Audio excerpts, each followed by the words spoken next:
Good morning, everyone. Welcome to, a replay. Sunday in the world, Monday morning here in Brisbane porch. How to memorize books, how to remember what you read from books. Get some mind mapping in there. I'm reading Tony Buzan's new book, Mind Mapping Mastery. I think it's probably mirrored on the screen. Sorry about that. If you are watching the replay, hit the thumbs up and let me know where you are in the world, what you're doing, what you're thinking, and how is remembering stuff from books for you? If you're joining us, let me know in the chat where you are in the world and hit that thumbs up. Let me know you're engaged and active. Got some people showing up here, which is great. This is a new mind map. Reading the new Buzan here, finally getting into it and putting things into practice. So one of the most biggest tips that you could ever get is if you're going to read stuff, put the knowledge into practice. It's a windy morning here in Brisbane, really sunny, and it's freezing cold, which is why I want to be in the sun and hang out on the porch. So let me know if you're able to hear in the chat if you're lively and how things are going for you. That truck is gone. But you know, one of the things that I really like about the world and all the noises that it brings is it's mental exercise to create focus. And no matter what's going on, no matter how much wind is going on or noise and traffic and all that stuff, you've always got your soul, right? You've got your memory. The quality of what you have in any present moment is what you do with your memory, and it's what you do with the books that you read. So you guys are awfully quiet. Let's get some thumbs up, some stuff in the chat, and let's talk about remembering books. So one of the things that's really important when you're getting a book is to think about, what's your strategy going to be? How are you going to get it done? So many people, they ask me, like, how do you read so many books? And it's going to sound a little bit cliche, but the first thing that you do is you sit down and you say, when am I going to read this book? When am I going to find the time for it? And where am I going to read it? And how much time am I going to spend on that reading? So, that's a real helpful thing, is to schedule it. What gets scheduled gets done. And I think that's sort of lost. Then the next thing you want to do is actually make sure you're free from distractions. And of course, the world is filled with distractions. We've got all kinds of noises and things going on, but the number one distraction that so many people have is that they've got devices all throughout their lives that are filled with notifications and all that sort of stuff. Put it away. Put it somewhere else. And then get physical books. Get physical books. Because these things can't distract you. And even though there are some really compelling things that will happen in books that you're reading, you can have ways of focusing on what you're reading without being distracted. One of those ways, speaking of mind mapping mastery, is you can, of course, mind map while you're reading.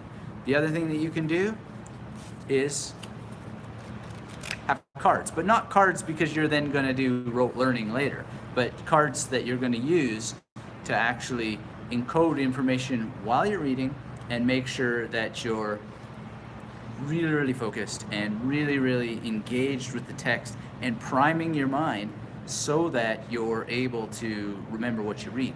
So if you're joining us, hit the thumbs up. Let me know in the chat where you are in the world, and if you have any questions about remembering what you read, let me know what books you're actually reading right now. I'm reading Mind Map Mastery by Tony Buzan, and I'm reading a book on George Washington as president, as a leader of his people and so forth. And it's just a beautiful morning here. We want to obviously wait for a few more people to show up, but let me know what you're doing, where you are in the world, what you're reading right now, what are some of your struggles.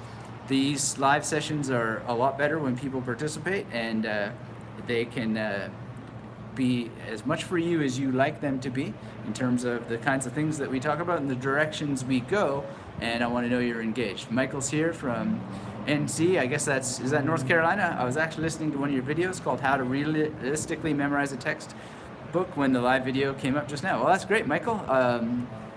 Soul bottle salute. The world is on our side. Good timing. Let me know if you have specific questions. Hector says, have you ever tried to review your memory palace with lucid dreaming? Hector, that's a good question. We'll talk about that. I'll peg that. Good, interesting question. If you're joining us, hit the thumbs up. Let me know where you are in the world. What books are you reading now? What questions do you have? And great that Michael and Hector are here. And great that Michael is watching how to realistically memorize a textbook, because we're all about realistically memorizing. So one of the big things that we need to chat about and talk about is that a lot of people are not realistic about what it is that they want to do. I had a masterclass student talk about 10 pieces of information per page, another one 20 pieces of information per page, and it's possible. There's nothing impossible about it. It's more than possible. The question is it realistic? Is it actually what's needed? When you think about what real knowledge is and what it is that you're trying to accomplish, because one of the things that we want to do is be very, very, very targeted with our time, because time is an asset, time is energy, time is money, time is focus, time is concentration, and so forth. And if you have a scarcity mindset and you try to get it all and you're worried about every little last detail slipping through your hands, you're gonna lose so much, if not everything. Whereas when you're targeted, you have specific goals, you're laser focused, and you really zero in on the information that matters, you'll find this magnetic effect. More will attract itself to your memory, and more will be remembered when you focus on the big ideas. And this is what Buzan's talking about in Mind Map Mastery. It's what I talk about in the course that Michael's watching now, and he's got another question here I'm going to get to in a second. But it's really, really important. If you've got a scarcity mindset, you're going to stress yourself out. But if you really get laser targeted and you just use numbers to guide you, as Buzan says, the rules will set you free. So we want to get some guidelines, some principles, some methods, and maybe some rules to help us deal with scarcity, because ultimately that's the thing that really prevents people from remembering as much as they could. If you go for it all, you're pushing away the abundance of connections that you can create, because we're about connection.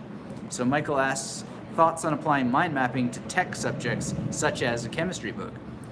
Absolutely, we can talk about this. And my first thought is learn mind mapping. And in the masterclass, we talk about mind mapping in the FAQ section. So you can go there, and it's the Camp MIST formula. Now I'm talking about Chinese in that particular area. And so watch the ideas there, see how they can help you, because Chinese and that subject of chemistry are actually not that unrelated, to tell you the truth.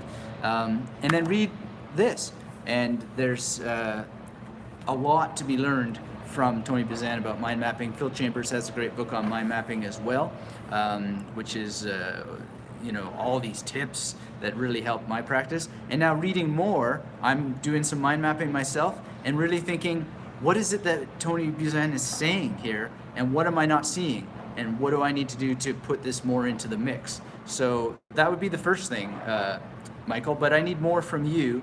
What specifically are we talking about in chemistry, right? And I want to focus it on the actual use of the memory palace as well, because this is also a memory palace in its way. And one of the cool things that Tony's talking about in the intro here is how the memory palace sort of led him to the mind map thing in a historical sense, in terms of where his thoughts on mind mapping came from. So great question, Michael, but please feed me more details, like put formulas in the chat so we can work with specifics. Summit's here. Summit, thank you for being here. Thanks for saying hello. If you're just joining us, thumbs up. Let me know where you are in the world. What books are you reading? I'm sharing what I'm reading. And one of the things that I like to do when reading, and this is not speed reading, go to the speed reading dudes if you're talking about speed reading, but I like to prime my mind. So read the back cover, read the front cover. Gerard Genet has a great book called Paratext about how important these things are for understanding. I think these are called Dutch covers when they fold like this. Read this material, read this material. One of the first things I did when I started this book is, oh, and by the way, thanks to Avid Reader here in Brisbane for ordering this for me. And great store if you don't know it.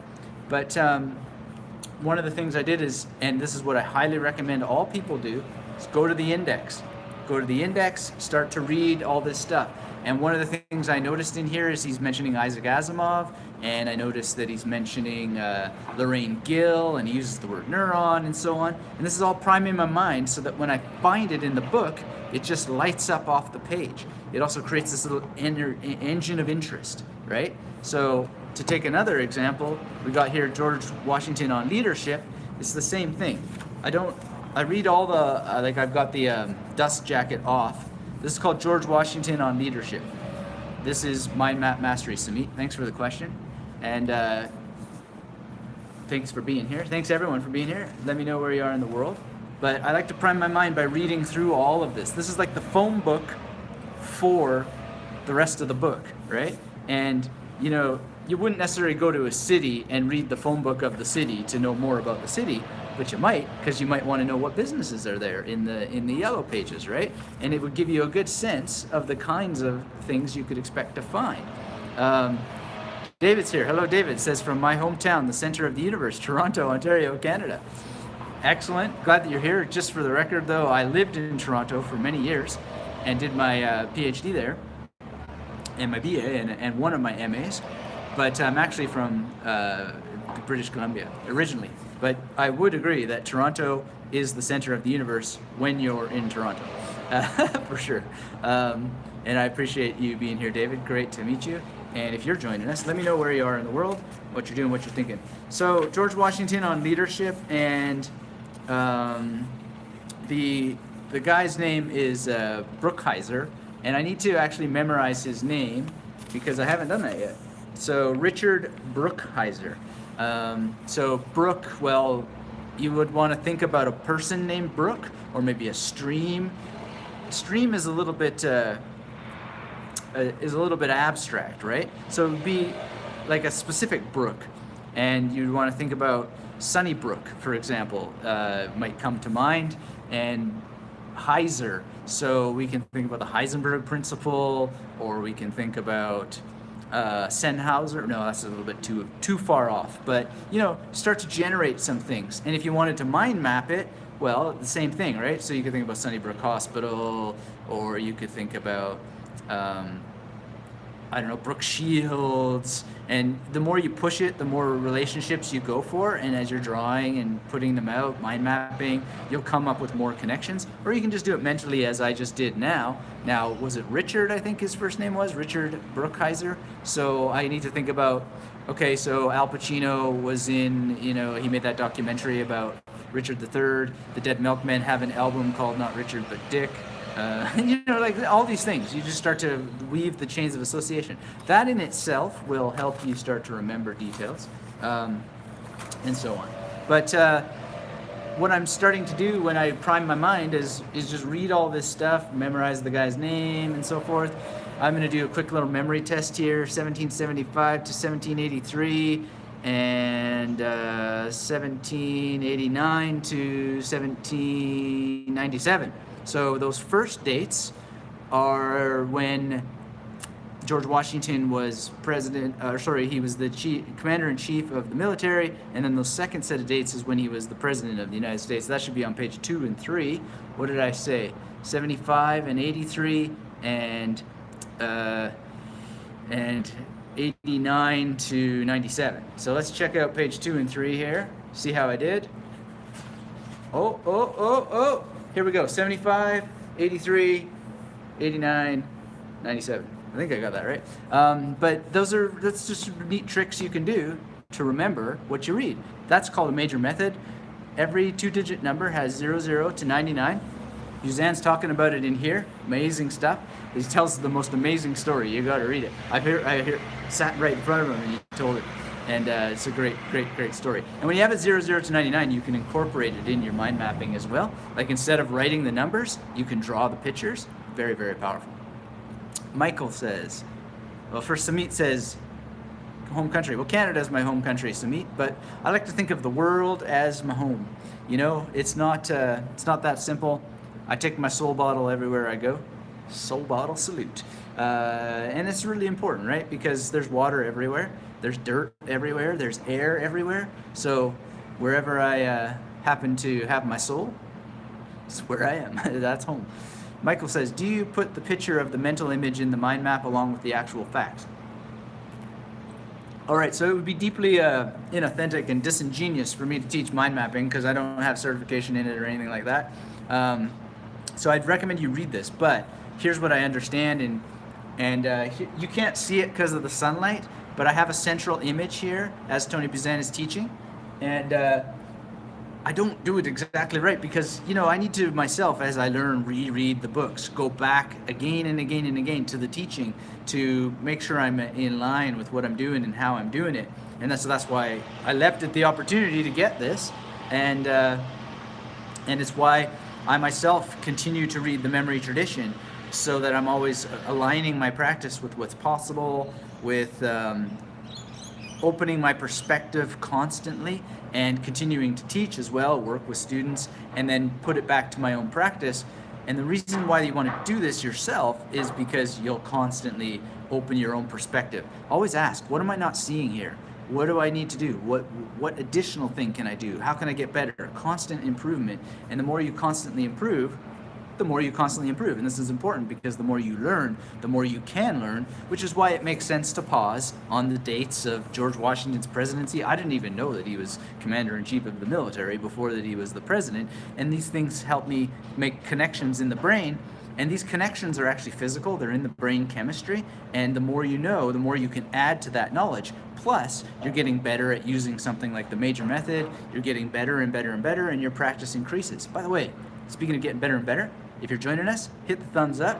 Help me grow this project, this teaching, getting better and better by showing me you're engaged. Let me know in the comments where you are in the world. And Michael says, buying now, thanks. And how? Very good. Good. But another thing is, and you can't see it quite here, but I'll make a photo of this because I'm going to post this on my website eventually. But there's a little drawing of a man here, and there's some drawings here. But Buzan would like to see as many drawings as possible for the reason that it reduces the wordiness. So my memory palaces are really too wordy as such. And so one of the things that I'm doing, I'm reading this and I'm like refining my practice. And so I'm trying to reduce my impulse to have entire sentences in my memory palaces, my mind maps, which are also kind of like memory palaces. I'm trying to reduce it and get more images in, and it's like practice, right? Progression, not perfection. Moving towards better and better and coming back to the well for more knowledge, right? That's how it works. That's how you get better. And so I have many fewer words now, more keywords, a little bit more imagery. Here's the sign for infinity, which you may or may not be able to see. I know the sun is a little bit bright here, but we're just jamming here. But yeah, incorporate as many images as you can and experiment, try things. And you know, he's very kind and gentle in asserting these principles and urging you to try them and to really focus on them for reasons that I find personally quite beneficial. Because I can see already that the reduction of wordiness has helped. And I used this mind map to go and write a 2,000 word piece right away, and it was so fast, it just was so fluid and came right out, and the connections were growing and growing. So that was awesome. Cindy's here. Thanks for the thumbs up, Cindy. And John's here. Hi, John. Thank you for being here, and let me know where you are in the world. Nathan says, Anthony, hi Anthony, love you all. I'm here to learn your methods and English as well. Awesome, Nathan. Where are you from? What is your mother tongue? And congratulations on being here and working on your English. That's fantastic. I hope that my speedy little Canadian accent adds some flavor to your studies, and I hope that some of these chats are awesome too, because people use English differently. The more you can expose yourself to that, the better. Maybe get out a mind map and mind map the ideas that we're talking about here on this live, which is all about memorizing what we read, how to remember what we read. You might need to go watch the replay to check out some powerful tips I talked about for priming your mind so that you actually create a little engine of energy that pulls you through your book, even in a world of distractions. All that noise out there, but I gotta be on the porch. It's so cold in Australia right now, I need the sun. And so I gotta keep warm. And I love the sun. The sun feeds me so much. It's a beautiful thing to spend time with the nature and the outdoors. Samit says, I've read 3 of Buzan's work, the BB series, the memory book, the speed reading book, Use Your Head. I love all the Buzan stuff. Love it. I'm so glad that I got to spend some time with him. and hopefully again in the future. Soul Bottle salute, everybody. If you're joining us, hit the thumbs up. Let me know where you are in the world, and if you have any questions. Basically, the big guiding principle of all is to book time to read your books, and then I would suggest that you write about what you've read, and then implement. Use the writing to help you implement. This is the WIT formula in the magnetic memory method. So W is to write. Write about anything you commit to memory. Write about anything you mind map. Write about your intention to implement, right? So you can think of what I'm doing right now as a kind of writing as well. Because speaking is organizing your thoughts, and when you write to speak and you speak to write, you're going to organize your thoughts in a different way, but definitely write things down. Like with this is a powerful tool. It's getting more and more powerful the more that we're not using it, right? So one thing that I like to do is write in both hands. And there's a podcast about ambidexterity on the Magnetic Memory Method podcast, and a blog post you can read. Definitely check that out if you want more information. I've just done a lot of work in that area, and it's very good for concentration and focus and really writing things down. And it's an implementation. I've been making some video documentary of juggling, reciting the alphabet backwards while juggling, chanting some Sanskrit while juggling, and singing in Chinese while juggling. Really awesome to do these things. Cindy's in Canberra, Australia. Need to start reading Buzan's books. Yes, that's great when you do, and let us know. You know, Tony Buzan likes Twitter, so tweet him that you saw this video and that you got his books. Send him a picture of your mind maps. He loves that stuff, and you know, it helps grow. It helps grow global mental literacy, as he calls it. And so please get involved. The more that we can get together, grassroots as it may be, the more this will help people around the world understand that beautiful, untapped, vast knowledge that they already have in their minds, and then they can add more and get better and better and better, and begin to create the world that we really need in order to help this human species survive and get smarter and smarter, and not just get smarter for smartness' sake, but use our vast intelligence to help make life more pleasant, more pleasurable, and have that spread to all the people that you know, have ears to hear and eyes to see and minds to think, and who want this, who are starving to just know all the things that can be known and be better at knowing. And one of the ways that you do that, this is the WIT, right? Write, implement, and then teach. So write things down, implement based on your writing. You'll tell yourself what it is you need to do. You'll gain insights about what you need to do. Write down summaries of the books that you read. You know, I'm going to do a blog post about this. I'm going to do a podcast about it. And it's for the world, but it also helps me know more about what it is that I need to implement. It's one of the reasons why, you know, when people write testimonials about the magnetic memory method, they usually come back and they tell me, wow, I realized even more about it. And it's part of that effect of writing summaries. I'll never forget Katie Anderson in my graduate years telling me, okay, we're going to do this directed reading. Christian Book did it as well when I had a directed reading with him. And you're going to write summaries of every book that you read. And I'm like, oh my goodness, are you serious? But I'm so grateful for it, because it installed a lifelong habit of writing about the things that I'm reading. And then that unlocks your perspective. You see the thoughts in your mind externally on the page. You correct them. You see things that you wouldn't see otherwise. You unlock perspective, and then you can implement. That's the I part, right? You implement on what you're doing better because you've actually seen it. So if you're not writing about what you're reading, you're missing out. And it can be writing in hand, it can be writing through the mind map, right? And Robert says, sort of how the Feynman technique works. Exactly. It's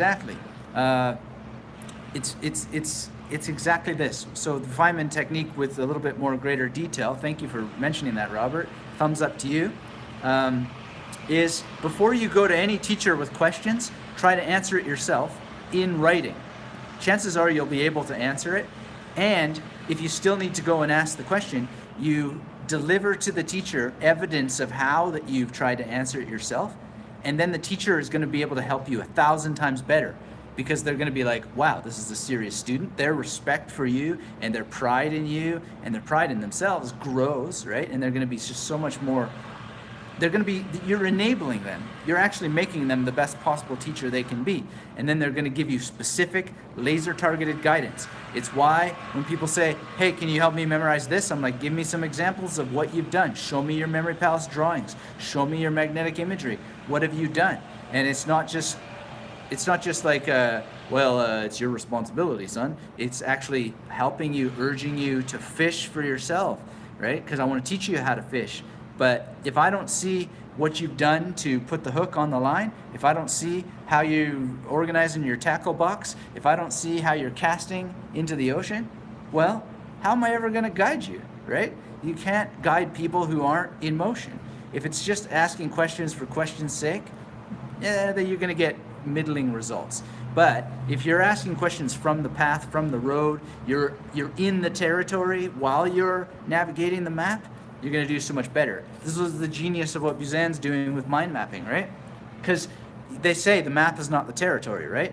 And what you're doing with mind mapping, and mind mapping while you read books, and mind mapping while you're listening to podcasts, mind mapping while you're listening to me right now, perhaps, hopefully, what you're going to be doing is you're going to be, it's not just that the map is not the territory anymore, you're mapping the territory while you're in it. And then when you have questions, you go to the person you want to ask questions for, and you're like, hey, look, I made this mind map, or I made this memory palace, or I wrote this summary of your book and so forth. Here's what I discovered. If you could give it a quick read, that'd be awesome. And then I have some questions at the end, question 1, 2, 3, whatever. Well, first of all, you're probably going to answer all your questions anyway, just through the process. And then the feedback you're going to get is going to be much more extensive. It's going to be much more laser targeted at what you're doing. And it's going to help you continue to open your perspective. And that's called dialogue, right? That's called constant improvement through a dialectic, through discussion. And you're already teaching your teacher in many ways. And that's the perfect circle. That's the perfect circle. That is the ideal of education, going back to Plato. Discussion, dialogue, dialectic. It's very, very powerful. And you can do it, and that's what the Feynman technique is. So thank you very much, Robert, for raising that. Nathan says, in Rio Grande do Sul, Brazil. Wow, I gotta still learn Portuguese, man. Great sounding language. Grim Rank is here from North America. Thanks for being here, Grim Rank. Great to have you again here and see you again. And if you're just joining us, hit that thumbs up. Let me know where you are in the world and what questions you might have about remembering what you read. We're going deep into this in our Hangout today. Let's see here. David says, memorizing with using a mental palace provides a logical path to follow, which makes memorizing easier. Are mind maps used for memory? If so, how does one memorize all the branches? Well, here's the thing. I wouldn't memorize all the branches, and I create my mind maps a little bit differently depending on what the thing is. But if you understand how that a mind map is already sort of a memory palace in its way because of the spatial organization of the ideas, then you can do what I tend to do, which is to have a clock-like structure. So I'm always going, and I don't know if I learned this from Buzan or not, or just it was a discovery sort of thing, or as Carl Jung might say, cryptomnesia, which is cryptomnesia is any time you think you've had an original discovery, but you've actually just forgotten where you heard something. So I don't know, but at some point, and it might be from Phil Chambers as well. I mean, if you don't deliberately memorize stuff, then you don't really remember where you may have gotten it, and you may have just come up with it legitimately originally. But I don't quite remember exactly where I got this idea of working in a clock-like structure. So if I came up with it originally, great, it doesn't really matter. But cryptomnesia may be in effect, which would mean that I discovered it somewhere and just don't remember. But it made an impact on me and it emerged. But I always start at 12 and I go around, right? Now that already sets the stage for using memory techniques, because when you have a major method, 00 to 99, well, this is sad, this is sun, this is Semich, this is Sart, this is Sal from Dog Day Afternoon, this is a Métis Sash, this is Oliver Sacks, right? This is Sheba, right? And this is Brad Zupp, right? And why? Why is it this z, right? Well, it's because 0 in the major method is always an S or a soft C or a Z, right? 1 is a T or a D, hence sad. Now it's sad, the tragedy mask, which is actually William Shatner in Oedipus Rex. Why is it a sun? Well, 0 is S, 2 is N in major method. Is it any sun? No, it's the sun from Sunshine the movie, and so on, right? So this all, and if I keep my mind maps to 12, well, I can go all the way to 99 if I want, but if I keep it to 12, keep it relatively simple, then it's very, very easy to think, well, what was I talking about right there, right? And then encode it that way and be able to fuse the memory palace with the mind map. It's really that simple, and it works simply in that way. So those are my own standard operating principles, but again, I go back to the well, to the source, to refine my practice, and I go to Phil Chambers' book on top mind map tips and so on, and I just constantly go back to these things. I read and I reread and I reread, not because I necessarily have forgotten things, although cryptomnesia is often in play, but but also because it just opens your perspective again and again and again. You don't know what you don't know. You don't know exactly what you filtered out the previous time, and not all books you're going to reread, but the ones that really were so impacting and helpful, you go back. Same with video courses. There are some video courses I've gone through 10 times. Audiobooks I've gone through 10 times, again and again and again. It's not a memory thing, it's a perspective thing. It's a soul bottle thing. I keep going back to my soul bottle for water, and I put more water in it, and when it's empty, I fill it up again. So, if you're just joining us, thumbs up please. Let me know you're engaged, let me know where you are in the world, what you're doing, what you're thinking, what books you're reading. I haven't had anybody tell me the title of a single book that you're reading. You're reading books, aren't you? If you're watching the replay, post down in the discussion below what books you're reading and what you've remembered from them or what you haven't remembered from them, so that we can get some discussion going here. Remembering that writing about what you read, writing about what you watch, helps improve your memory.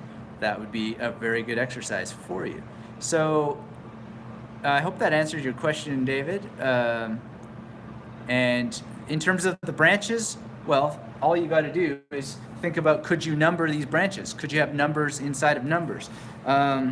In Buzan's book here, he's talking about key ideas, key ideas, key ideas. So you want to keep that in mind, right? What's the key ideas and what are the key ideas, right? And how are you going to encode them? So hope that gives you some direction there. Let's see here.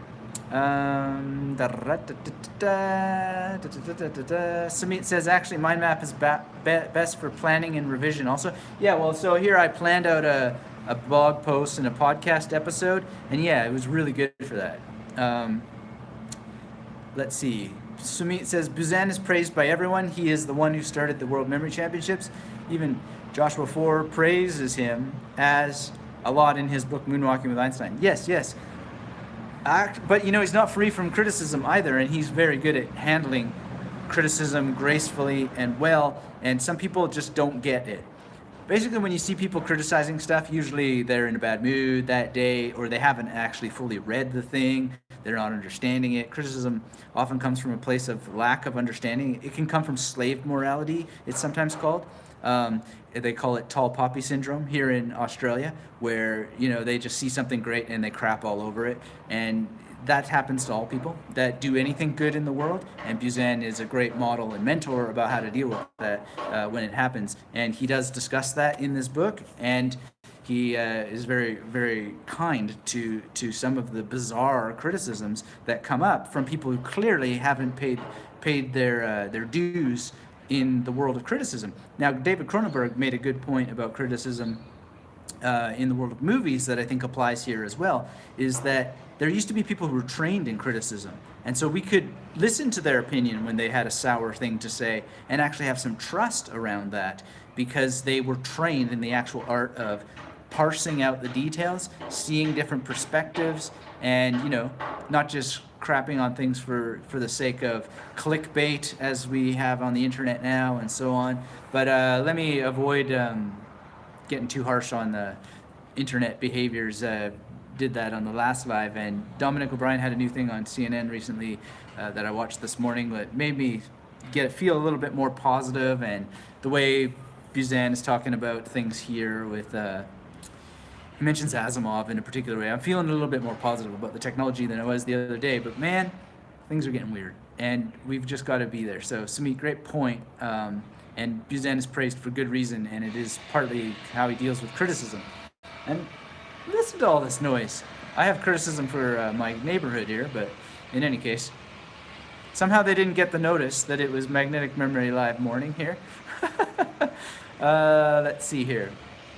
So, Cindy says, my language is English. I grew up with my parents speaking Cantonese and English and did 4 years of French in high school. I would like to increase my fluency and learn other languages. I don't get the opportunity to use other languages in my daily life. Well, Cindy, if you'd like to, that can be manufactured. You can create those opportunities. There's all kinds of opportunities. And I'm sure in Canberra, which is, or at least if I remember, is a capital state, there must be people from all over the world, every part of the world and every language, and you could surely use the internet to find opportunities to speak with them. Let me know in the chat if you think that would be possible. Say hell yeah. If you're joining us now, hit the thumbs up. Let me know where you are in the world, what you're doing, what you're thinking, what you're reading. I still don't think we have any titles of books that people are reading. Let me look through the chat here. Michael says 5 books on chemistry. Ouch. Wow. Well, I mean, ouch maybe, but also a blessing. Don't you think that's an amazing thing?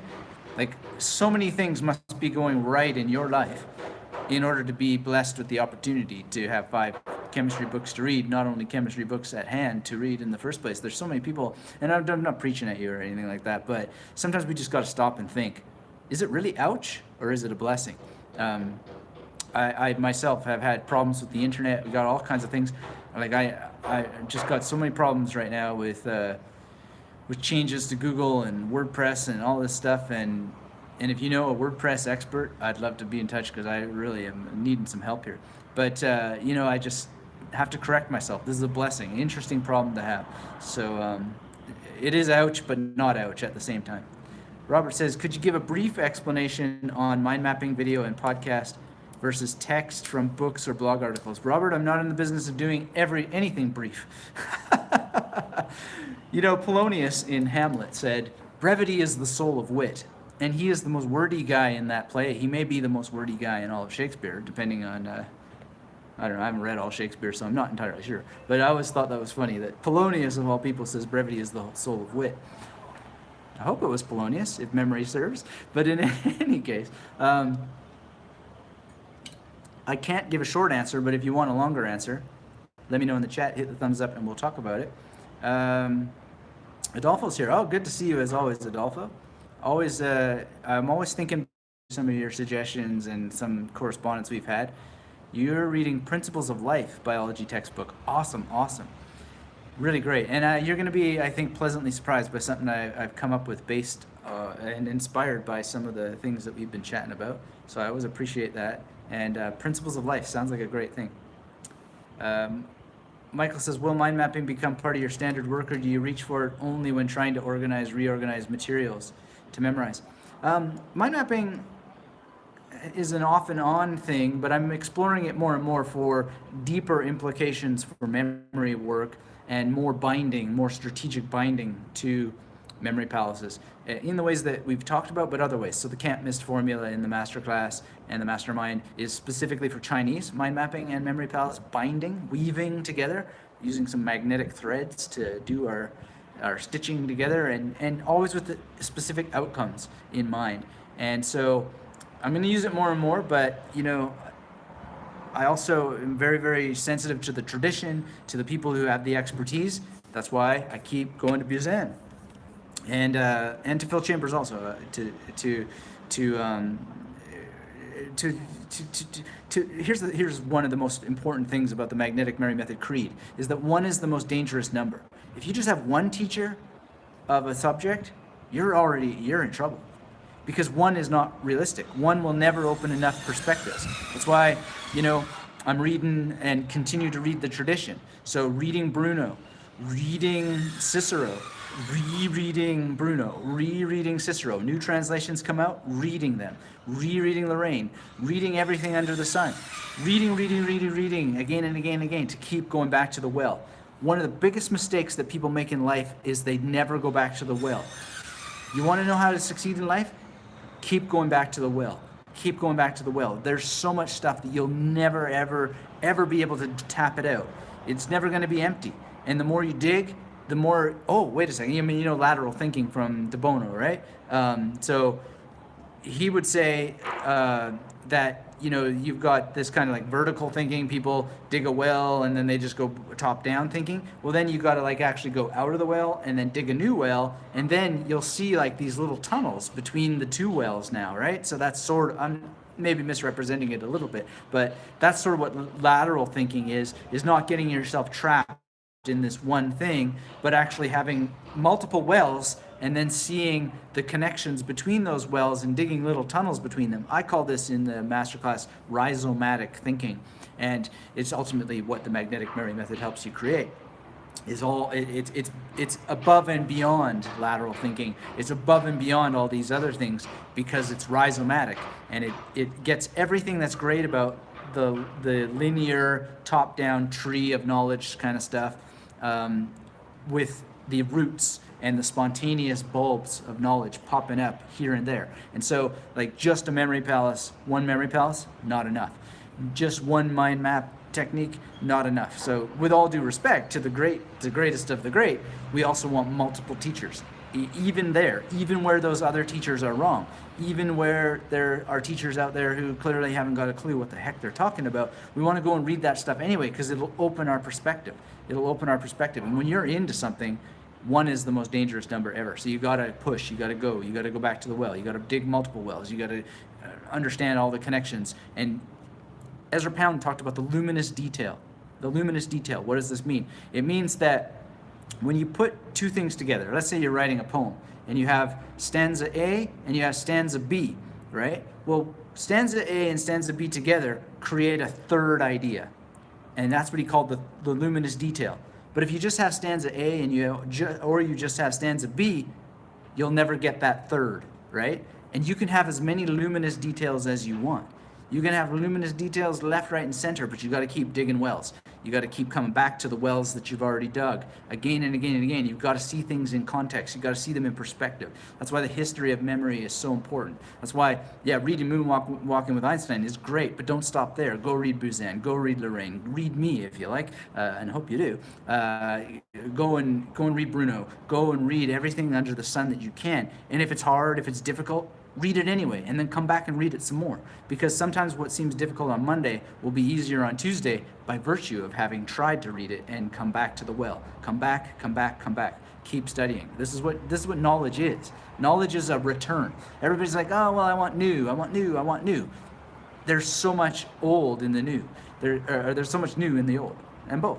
There's a guy named James Clear. He's like, dude, I don't even read books unless they're 100 years old. He said something like that. And he didn't use the word dude, but that was the sentiment. That was the idea. It's really powerful and important. My soul bottle is leaking here. Sorry, guys.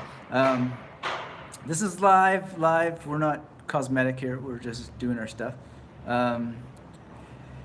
Mistakes will be made. So let's see. Checking in with our chats here.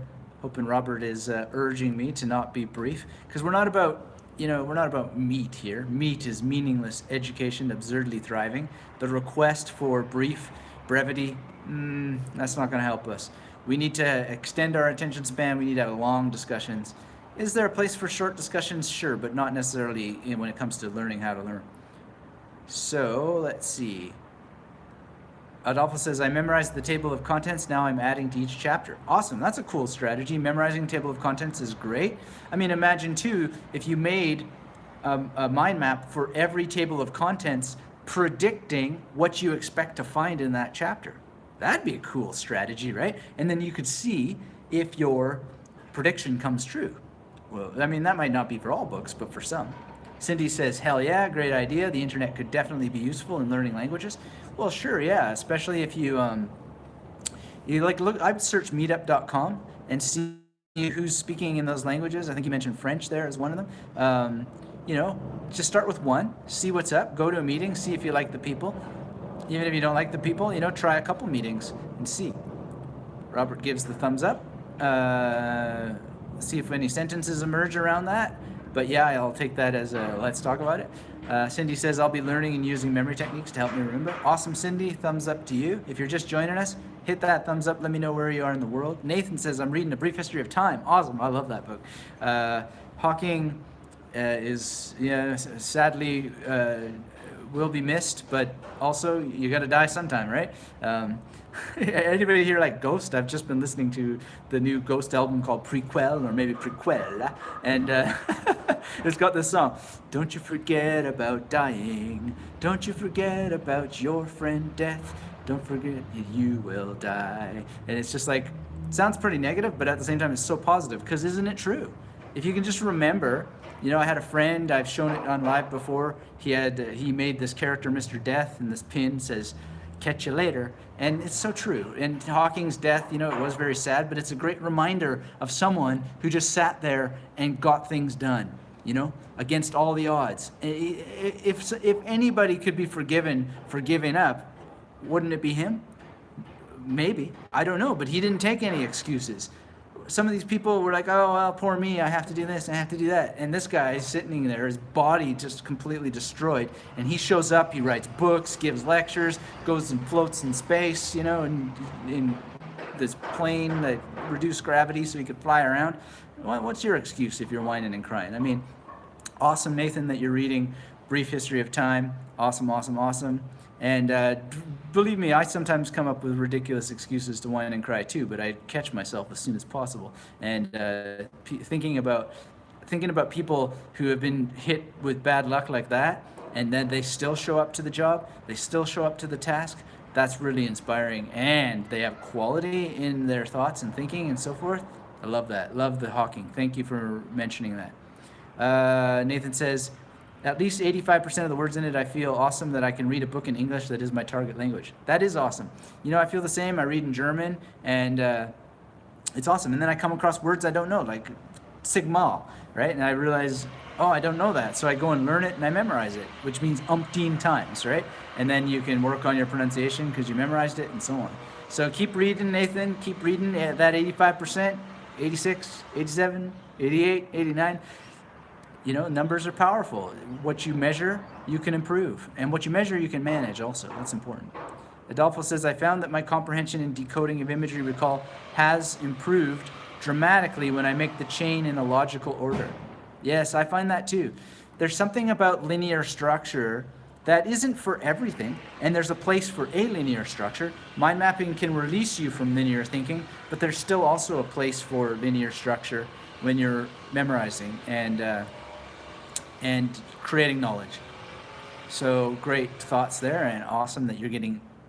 I love it when it's so dramatic that all caps come into play. So definitely check out in the chat Adolfo's all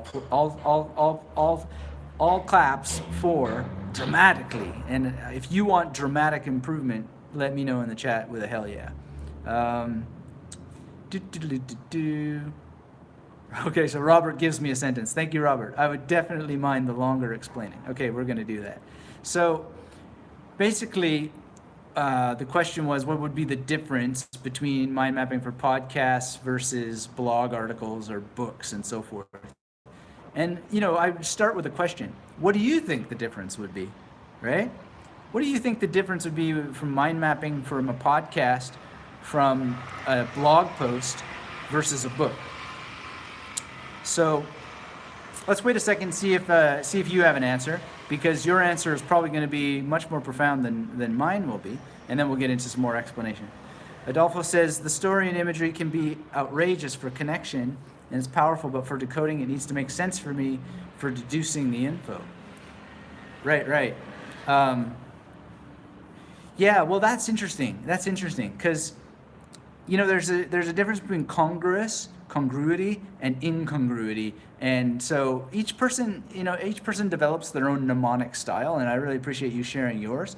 I sometimes find that it does need to make sense, but I other times find that the less sense it makes, the better. And this is in Ebbinghaus, actually. So if you haven't read Ebbinghaus, he's very good. And I would recommend reading in that part of the science of memory tradition as well. But you'll find that he found power in nonsense in a particular way. But his n=1 studies are not the be-all and the end-all. Just can be enlightening and elucidating, and also, all importantly, edifying for your own practice to get some of those insights. So Robert says, I wanted to know if the process for mind mapping text versus video is the same. For instance, I can process what you write in a book, but memorizing everything said in this live would prove difficult. How would I mind map this live, for example? Jiro Sol is here, reading the Gita from Scotland. Oh, thanks for being here, and thanks for saying hello. If you're joining us, thumbs up. Let me know where you are in the world. And good with the Gita. Well, is that the Bhagavad Gita, or are you referring to another Gita? I'm with the Ribhu Gita at the moment, and I love the Ribhu.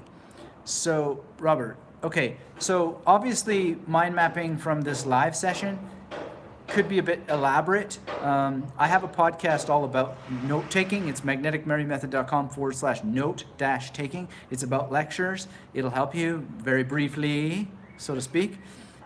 One of the things that I would do is I would consider watching the replay. This is being recorded. You're going to be able to watch the replay, so you could let go, right? You don't have the scarcity mindset of, I need to have all this, right?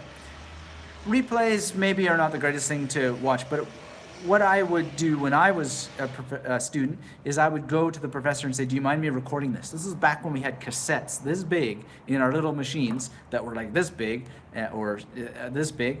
And we'd have these cassettes, and you'd have to like go up and change the side. But I'd do that, say, could I please record this? And I didn't want to listen to it at real time. There was a lot of dead air and so forth. But I realized that the dead air actually is really powerful for reconsidering things while you're waiting for it to start again. So there's that. And what it does is it allows you to just let go of everything while you're attending. And I would just doodle. So I would make little drawings, and the drawings might look a heck of a lot like this, right? So I would just doodle, and then I would take notes about stuff. Doodle, doodle, doodle, take some notes, doodle, doodle, doodle. And I wouldn't try to get it all. And then what I would do is I would go back, listen to the recording, and I would say, okay, what is it that I wanted to remember the most and really, really focus in on the big ideas? And sometimes I would, play it in the Mickey Mouse speed. You had to have Mickey Mouse speed back then. And I would capture the really big ideas on cards. And then I would have, every card has a number, every station in a memory palace has a number, and I would, connect the stuff, the big ideas. And then, of course, you're reading, right? So I'd read the stuff that the professor said. Although what I used to do, and this will help you with every future live that you show up to, is I'd go and read what the professor said to read, right?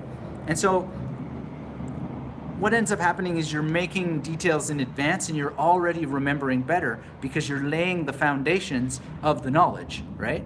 Because you're actually reading. And what I used to do at York University, I used to really, really love how they did this, is you would get the syllabus the first day of the lectures. I don't know if they do this anymore. I hope they do. And I would just go and read all that stuff. But I discovered also that the bookstore they wouldn't have the syllabus, but they'd have the entire reading list in advance because they would need to stock the shelves for the books. So I would go before the semester started, I would buy all the books from that course that I'd registered for, and I would read as much as I could, and usually I'd be able to get all the reading done, even if only in a cursory way, before the semester started. So every single lecture that I was sitting in on, I would be there, already making connections in my mind, regardless of the notes that I took, regardless of what was going to be on that recording, and regardless of what I would ultimately put on the cards. And I could focus differently on what I put on the cards because my brain was primed. I did this year after year, reading as far in advance as I could. And then here's the other magic element here that was so powerful, is that the day that the assignments would come out, write a 2,000-word essay about whatever, I'd just get started because I'd already have done the reading. I'd already have had these deep connections winding through my mind, and I would write the essays well in advance. And then I do stuff like writing novels, writing poems. I published so many chapbooks when I was in university. I made 3 spoken word albums. I did all kinds of stuff. I had novels. I wrote 3 novels in my graduate years alone, and just spent my time having fun and stuff because I did all my work, and I remembered all the stuff just as I was going along because I did so much priming, and it's just that powerful. So I would recommend to put this in the context of a live session like this.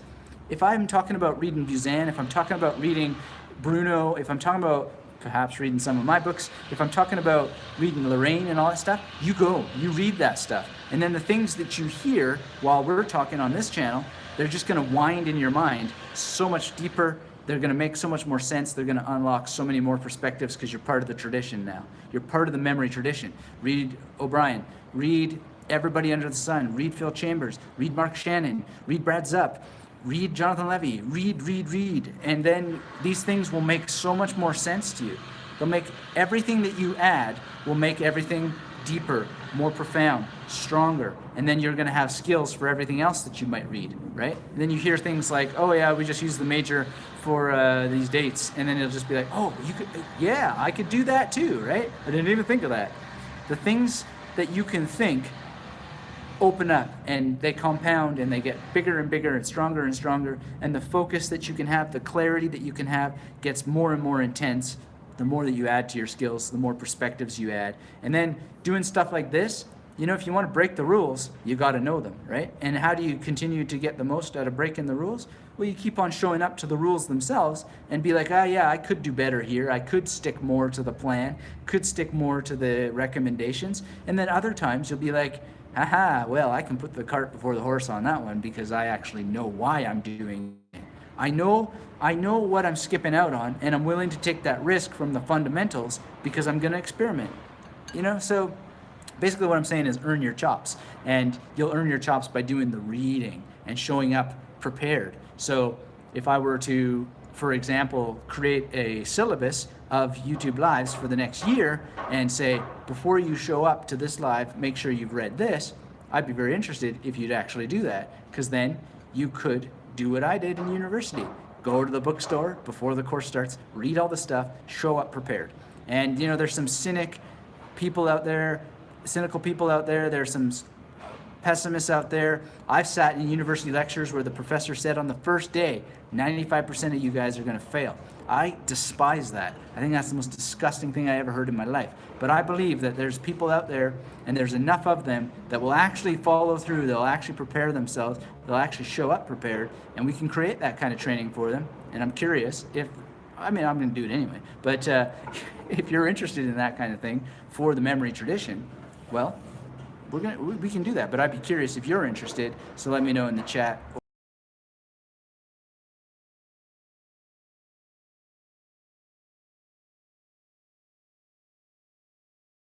Now, how would it be different for listening to a podcast? Well, it depends on where you're listening to the podcast. Are you listening to the podcast in bed, right? Or for a second. That was weird. Interruptions.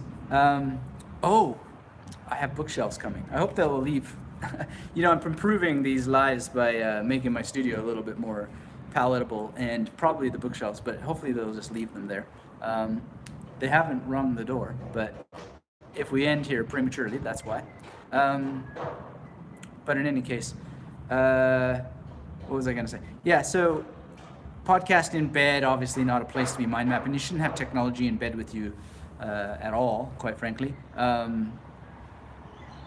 But what we want to do is we want to open our perspective, open our minds, and we want to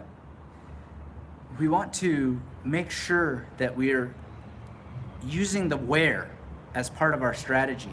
So yeah, you could mind map in bed. You could use memory palaces in bed. Depends on your level of skill. So that's really, really important. Let me check in on our chats here. If you're memorizing from a book, well, that's different as well, too. So really think about the where. I think that's a huge part of that. David is here. Hello, David. Greetings from Gainesville, Florida. I frequently go back to many work-related texts like the real estate modeling and statistics for appraisers. Biggest challenge is grad school texts. Okay, well, I mean, thank you for being here, first of all. And if you're joining us, hit the thumbs up. Let me know where you are in the world.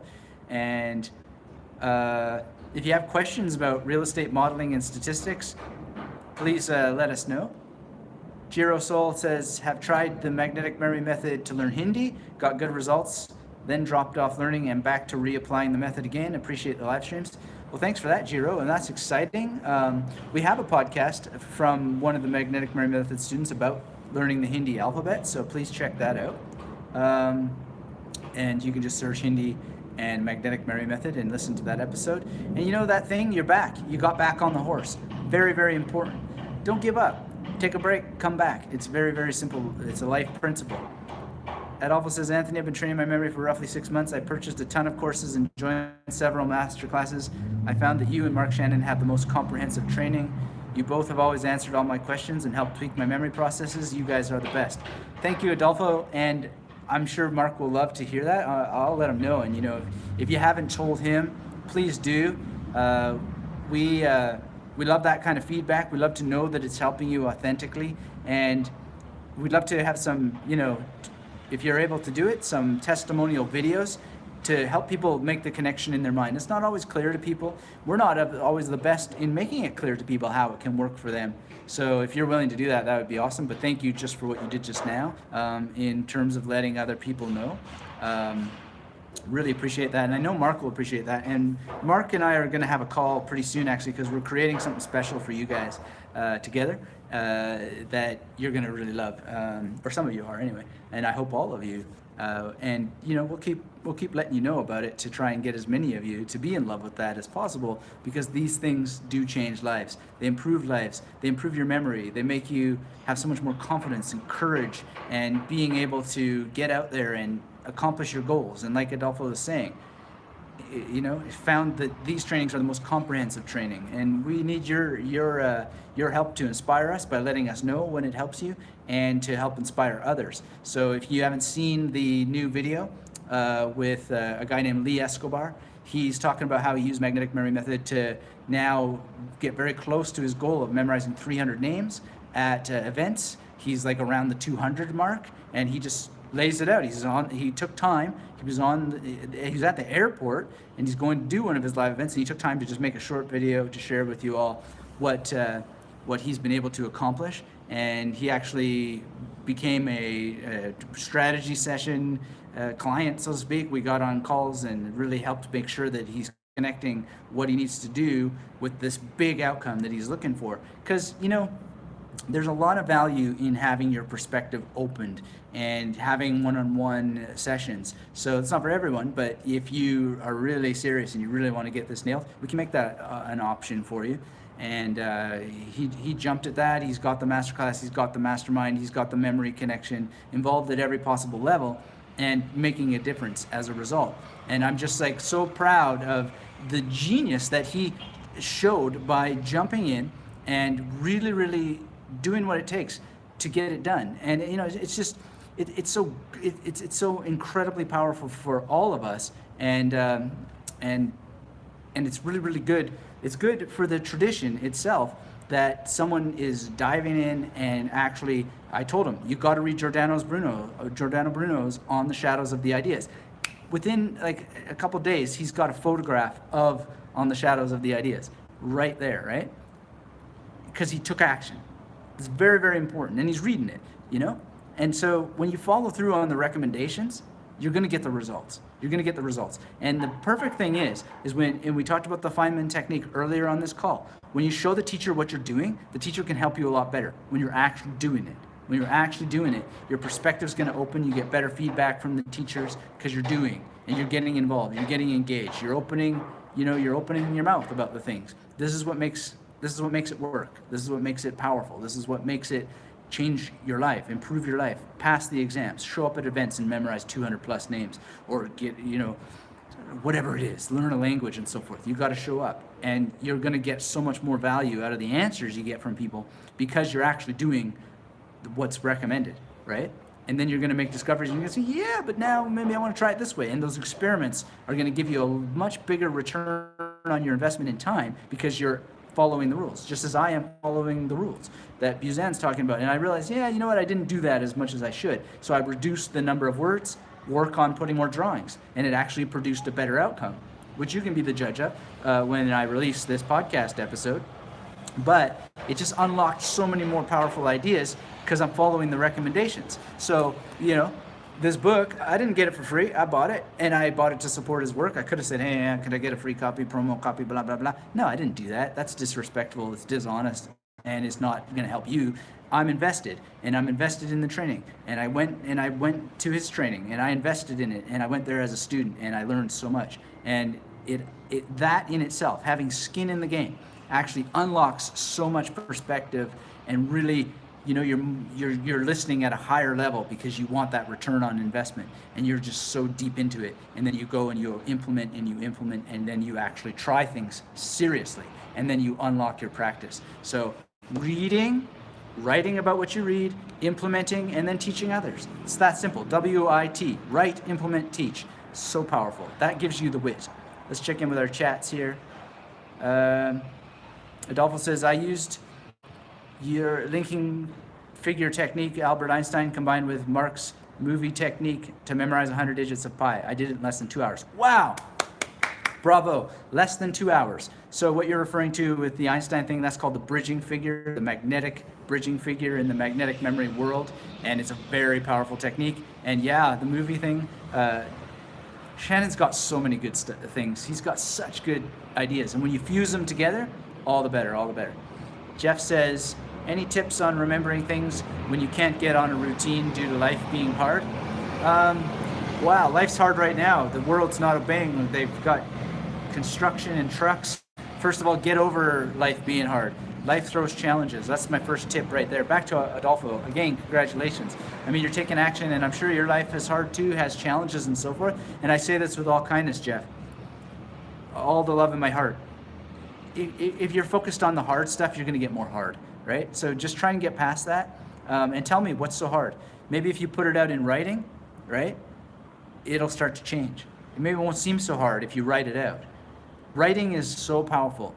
I heard from Dean Jackson. I'm going to go see him actually in August in Sydney, and he's quoting someone, and I've never really gotten to the source of the quote, but he said, all wealth comes from writing. Not just monetary wealth, not the worldly stuff, but the wealth of relationships, the wealth of insight, the wealth of ideas comes from writing. So whatever it is that you're struggling with, write it down. That's the number one tip.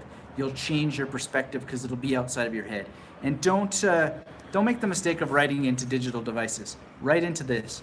Write with this, right? And one of the things that I did, I mean, I had I'm not going to swear on my own channel here, but I had a real downtime. I've had a few downtimes in my life. I had a time where I was near homelessness, and I wrote stuff down because it was recommended to me to do so, and it helped me see my own sob story in a new way. And because I did it in a particular way, writing it down again and again, day after day, I began to change the story I was telling myself and started telling a better story.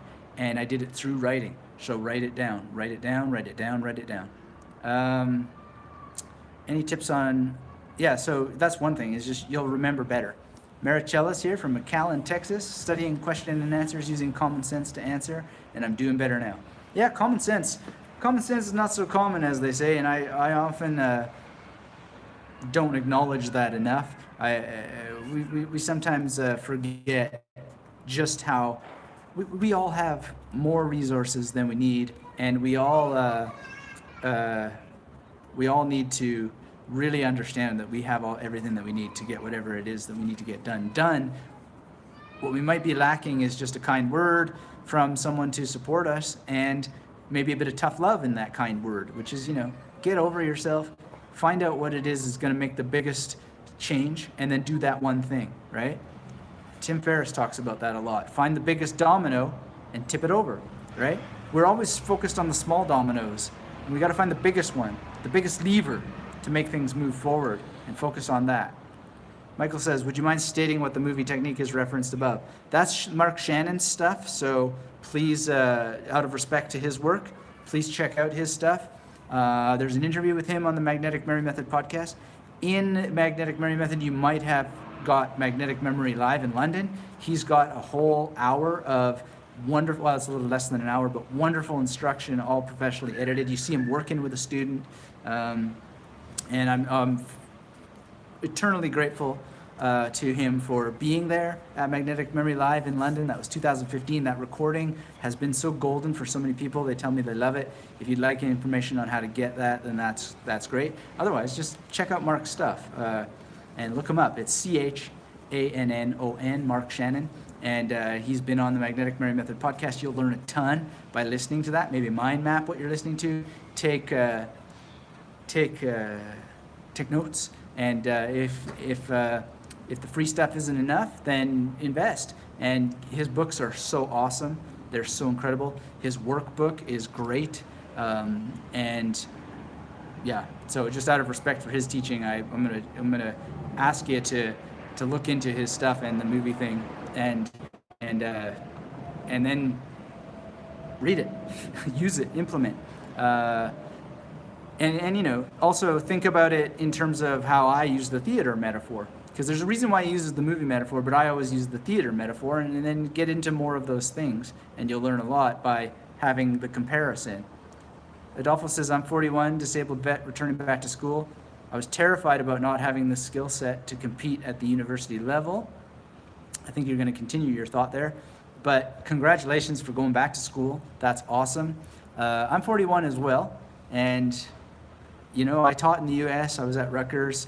And I really admire all the things that you people do in that world to have in the past, to have made a place like Rutgers possible, and what's going to happen in the future. And just many thanks for I don't know your whole story, what you've done and so forth, but thank you for what you did, and thank you for coming back to knowledge and for using these techniques and being a supporter of them.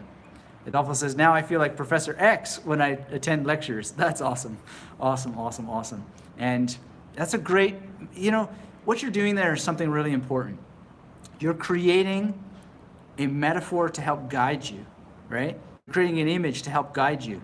And we know, there's some people here today who have mentioned the Gita, and we know that the role, I often downplay it when people call me sensei or teacher or whatever, but we know that the role of the guru is important. But what's more important is also the image you use to guide yourself, right? And Professor X is a great one. I use Morpheus from the Matrix a lot, I think of what would Morpheus do, right? Calling out for the one. And I'm always calling out for the one who's going to be the one who knows they're the one, who can figure out that they're the one. Because I'm trying to get you to save yourself. Right? Whatever is between you and using these techniques, I'm trying to get you to understand that you're the one, okay? So yeah, you need a Morpheus in your life. Yeah, you need a Professor X in your life. Yes, you need a Spider-Man in your life. But at the end of the day, who are you? Who are you, right? And what are you gonna do to finally realize that you're the hero on your own hero's journey? And so I'm really glad Adolfo mentioned Professor X, because one of the things that you can do is you can think of who is that wonderful figure whom I admire, whether it's fictional or not, and who can I sort of set up as a standard to model and to help guide me, not in a religious way, not in a woo-woo way or anything like that, and not even in an unrealistic way, but what are my values? What's my creed? What are the things that I'm going to do? So if I think back to Morpheus, right? Well, Morpheus doesn't take Neo's whining and sniveling. He's just like, come on and hit me, This is the dojo, man. And the thing about the Matrix metaphor that's so important to me and so powerful is people say, yeah, I've gotten emails, hundreds of emails. People are like, I want to be like Neo. I just want to download it and wake up and say, I know Kung Fu. That's not what happens in the Matrix, okay? What happens is Neo says, I know Kung Fu. And Morpheus says, show me, right? And he says that, and then he trains him. And it turns out that Neo's not right. He doesn't really have Kung Fu in the sense that he thinks, right? And Morpheus trains him and trains him and trains him and trains him and trains him and trains him, and then he trains him some more, and then finally Neo goes, psh, and he's just like, whoa. So, this is good. But then what happens? Well, he does the roof test, right? And so Neo falls and smack in the face. And then he does the woman in the red dress test, right? And then, yeah, at the end of the movie, Neo can fly and blah, blah, blah. But what happens? Part 2, right? And he has to learn again and again and again. So the hero is always on the hero's journey. The hero is always on the hero's journey. There's always like a Morpheus, right? And he always needs to come back to Morpheus for advice and blah, blah, blah. And then sometimes he even has to deny Morpheus. And he has to say, well, no, I'm not going to do that. And, you know, maybe the Morpheus guy fades back into the background or whatever. And you might say, oh, I don't need Morpheus anymore. Now I need Professor X, right? And then you think, what are the ideals of Professor X? When I think about Professor X, well, now we got a couple actors who have played Professor X, but kindness, for example, patience. Well, Stephen Hawking came up in today's chat. He's got absolute determination to make it no matter what, to really focus, to use his mind to focus, and then he uses whatever tools are necessary to extend his mutant power, right? So he's clever. He's extending his media, so to speak, and he uses available tools to extend these technologies and so forth. So the technology doesn't have to be technology. It can be the technology of mnemonics, the techne, so to speak, of, oh, I need a major method, right? So I'm going to get a major method. Or I need a memory palace technique, so I'm going to add that tool. So those are things that you could think of for Professor X. Professor X also, I mean, in Logan, he kind of let himself go a little bit there, didn't he? But he gets back up on the horse. So he's got the return. He's the willingness to return. That's really important. So these are the kinds of things that we can do with our minds. Jeff says, well, I get what you're saying, Anthony, but my obligations to the people I love doesn't allow me to get a good sleep schedule. I'm trying to remember my dreams and think my biggest obstacle is my sleep schedule. All right, well, look, I'm not going to lecture you on your life and so forth. If you have obligations to the people that you love, well, write those obligations down and just think about what wiggle room there might be. Could you go to them and say, look, this isn't working out for me. I'm not caring for you as much as I could. I had this idea that came to me. Could we shift things around a little bit? Just ask. It can't hurt to ask, right? But if you keep it to yourself, if you keep it in your mind and you don't externalize it, maybe solutions won't appear. So I would think about that before I would assume too much. You might have more things you could experiment with than you think, and you've just got to try. You got to show up to it. I don't know anything better to say than that, but if you're convinced that there's no wiggle room, then you're going to be stuck with that conviction. But I don't believe for a second that there's no wiggle room for you. If you want to remember your dreams, well, then I would write down, is this really the biggest domino to tackle in my life? Remembering your dreams is huge. Don't get me wrong. But maybe there's something else that you could be memorizing that would change your life so that you can take care of your family. I mean, I don't know, maybe you need to hire somebody. I don't know what the situation is, but I know that my mother works with a lot of these people in different parts of the world in a completely different context than yours, and they hire people to take care of the people that they can't take care of so that they can get the things that are done, that need to get done. And maybe that's an option. I don't know. But all I know is that everybody has more resources than they think they do. And you might just need to do some exploratory work about what those are, and then think about, when it comes to improving your memory, is this the biggest domino? That would be an important thing.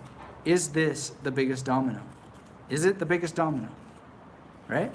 So I hope that helps you out, Jeff. And Jeff says also, I'm not trying to state that my life is harder, just stating my problem. And I didn't mean to judge, but I am sort of tough loving it in the Morpheus sense of, you know, come on, let's think about how hard it is. You know, I had a Ukrainian girlfriend one time, and she used to always say to me, first world problem. And you know, her response wasn't actually all that helpful sometimes, so I apologize if my response wasn't all that helpful. But at the same time, her response was helpful, because she's right. I don't have a conclusive answer, but Alberto's here from Mexico City, first time streaming. Juan's here from Argentina. Thanks everybody for showing up. Hit the thumbs up if you're just joining us live. We've talked about lots of stuff today. And we've got a question here from Nathan. SRS, is it a good tool to learn vocabulary? It depends how you use it. I would generally tend to say no. I have good friends in the polyglot world who are just like, if you're going to use it well. Most people aren't using it well. Since they're not using it well, it's probably best avoided. But definitely check out my podcast for information about that. We've got some great chats about that over the years. Jeff says, thanks for the advice. It will definitely be useful. Much love. Much love right back at you, brother. And thank you for your questions. Thanks for putting up with anything that may be uncouth in my response. But, you know, that's at the end of the day what we need. We need a little bit of tough love. We need a little bit of perspective changing. Even if we don't like it, we're blessed by any response. The world is so indifferent, you know? And when anybody gives any response, we should just like think, what is the universe trying to tell us? What is in the soul bottle today, right? And just take it, reflect on it. Why am I getting this now? And what am I doing with it? Is it useful?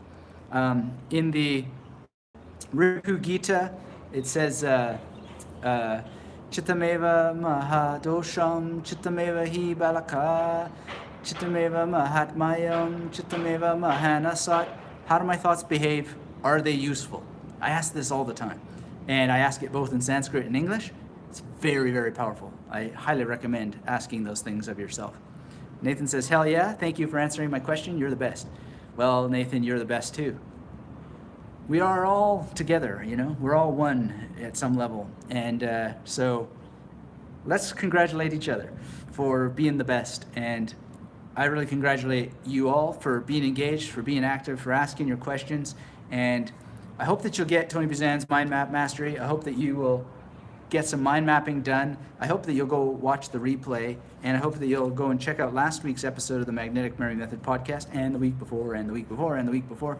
There's so many things there. If you're not an audio listener, give it a try anyway. See if you can craft listenership into your life. We talked about a little bit about mind mapping from podcasts. I just say the real answer is where, and are you going to be free from distractions? I memorize a lot of stuff on the fly from podcasts myself, which I find very good. It's just a matter of being strategic about it and really, really focusing and getting your focus going for yourself. Anyway, thanks everybody for being here today. I hope you had as much fun as I did. Come visit me at magneticmemorymethod.com. If you're watching the replay, hit that thumbs up, leave your comments below in the chat, and let me know where in the world you watched this from and what books that you're reading, and if you're going to put any of these techniques to use. And make sure you're taking the free course at magneticmemorymethod.com/YT. And thank you very much, everyone, for being here again. It was a pleasure, an honor, a delight, and I hope to hear from you very, very soon over at magneticmemorymethod.com. Take care, and bye-bye.